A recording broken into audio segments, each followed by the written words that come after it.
భాగము అనేది దేవుని యొక్క సొమ్ము. అక్కడ ఏమన్నాడు? దేవునికి అది ప్రతిష్ఠితమగును. దేవునికి స్తోత్రం. హల్లెలూయా, హల్లెలూయా.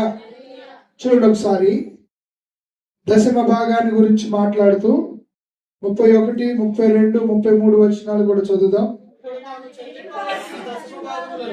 చెల్లింపవలసిన దశమ భాగములలో దేనినైనను విడిపింపగోరిన ఎడల దానిలో 5వ వంతు దానితో కలపవలెను.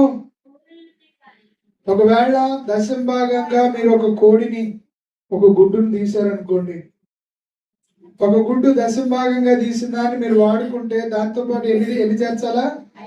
5 చేర్చి ఇవ్వాలట. దేవునికి స్తోత్రం. హల్లెలూయా. ఎందుకంటే అది దేవునికి ప్రతిష్ఠితమైంది, నువ్వు దాన్ని యూజ్ చేసుకున్నావు. దేవునిది దేవునికి ఇవ్వకుండా దేవుడిచ్చే కాపుదల కోల్పోయి సైతానుకు బందీవైపోతున్నావు. దేవుని మూలంగా పుట్టినవాడు ఆ విషయాల్లో తను తాను భద్రపరుచుకుంటాడు.